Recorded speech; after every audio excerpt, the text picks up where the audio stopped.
Yo, welcome to Wingo World. I am your man, Dale Wingo. Excuse me, I'm a little under the weather today. Um, Now that the holiday season is mostly over, you just got New Year's coming up. I know some of you are leaving in a couple of days. Some of you are leaving to Alaska next week, and some of you are leaving in a few weeks. So I want to give you all a quick few ideas on what you don't necessarily need, but it would make your stay in Alaska a lot better as far as either in the bunkhouse or at work. So um, you don't have to get these, but these would make it a little bit more comfortable, a little bit more, So it's up to you.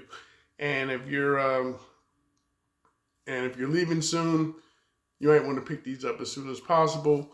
Or if you're in a situation where it's an actual town or you can receive mail at the plant, then you can order them from Amazon at your leisure. I get no, there's not going to be any links or anything where I get commission off it. I just think this is what you can bring or get to make your stay a little bit more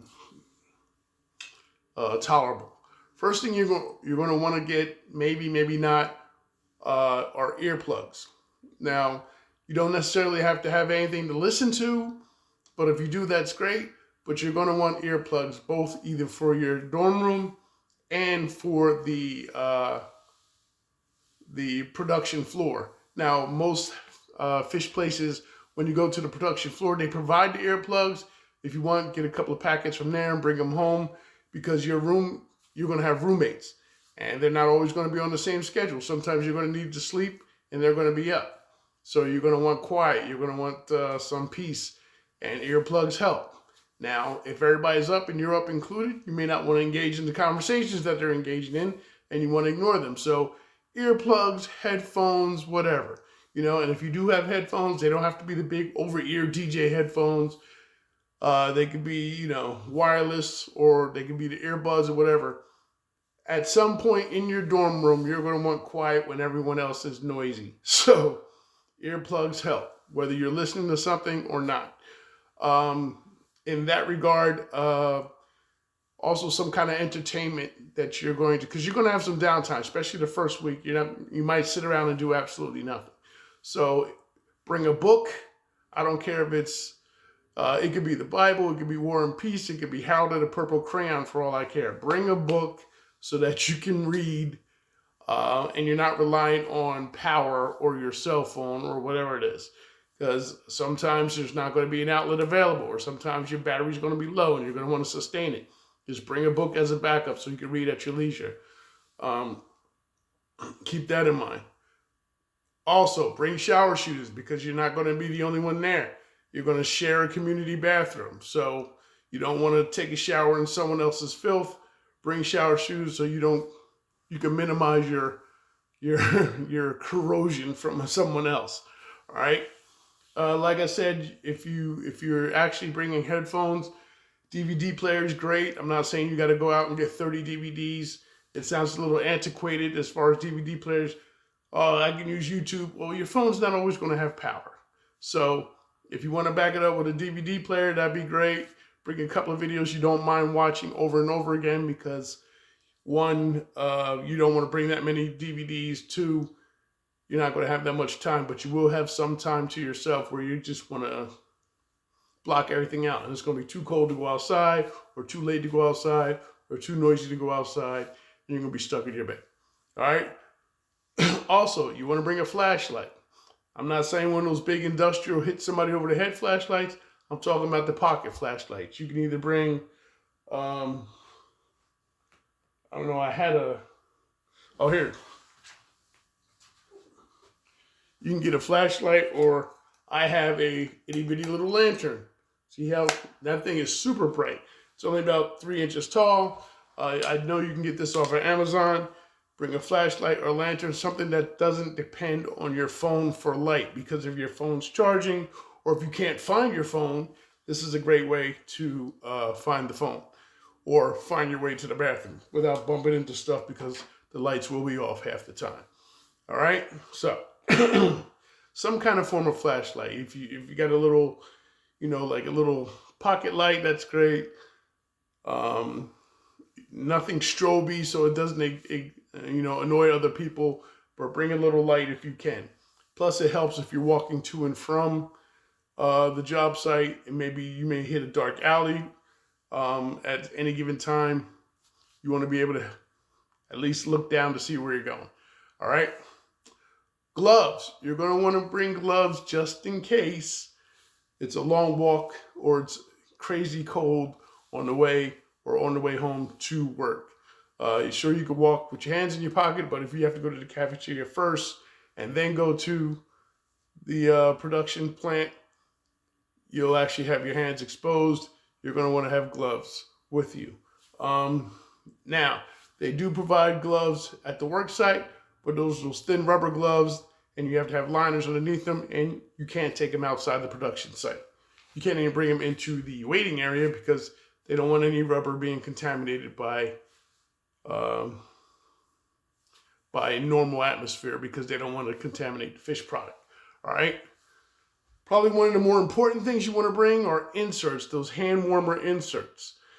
You can get like 3 for whatever. They come in packs. They're about this big. You shake them up, or you flip them, you shake them around, or you rub them together, and you put them inside your hand underneath the gloves and the liner.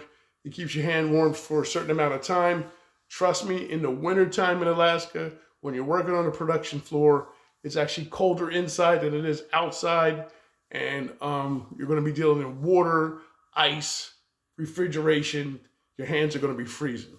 So get those little inserts that you can put in the palm of your hand to help keep some of your hands warm. Keep your hands warm sometimes. Medication. Definitely bring some pain pills like Tylenol, acetaminophen, aspirin, or ibuprofen. Something to minimize the pain, because you're going to be in pain after the first week, and by the third week, you're going to be so exhausted that your body will be used to it. But that first week is going to be brutal. After like 5 days, your body's going to get used to it. But bring pain pills instead of paying when you get there. I remember when I was in Naknek, I bought a bar of soap, and it cost me $5 for a bar of soap. So you want to kind of avoid that. Now, some places do have stores that are actually, a Safeway or a Walmart or something like that, but they're still unreasonably priced. So show up there with a big bottle of whatever your pain choice is, so that you'll be prepared and you don't have to keep spending money at the store. Also, you might want to consider getting inserts for your shoes, because you'll be on your feet 11 hours a day, walking to and from the production house. And if you don't bring your own boots, you're going to get those crappy rubber boots that they give you, and they're not very kind to your feet. So unless you bring your own boots and you're used to standing in them, or you don't have the problem, or they're highly insulated, or they fit well, if you're getting those crappy rubber boots from the production house, you're going to want to get inserts. All right. So keep that in mind. Earplugs, shower shoes, a book or something to read, DVD player optional, flashlight maybe, gloves, inserts, medication, hand warmers. These are some things that are going to make your trip a little bit better, a little bit more tolerable. You don't have to get them, or if you have a place where you can receive mail, you can get them as needed, have your Amazon shipped to your production house, and maybe it'll make things a little better. Also, I don't know if you wear glasses or not, but you might want to get safety glasses. These are actually, they're shaded, but they're actually safety glasses that I got for $5 at Walmart. Y'all know I've been having problems with my eye for almost a year now, off and on, so I will be wearing these. I got a couple of pairs of these that I'll be taking so I can wear on the production floor.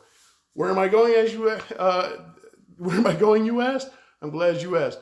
I did receive a rehire email and a offer letter, and now a plane ticket to Kodiak. I'll be going back to Silver Bay in Kodiak in the middle of January.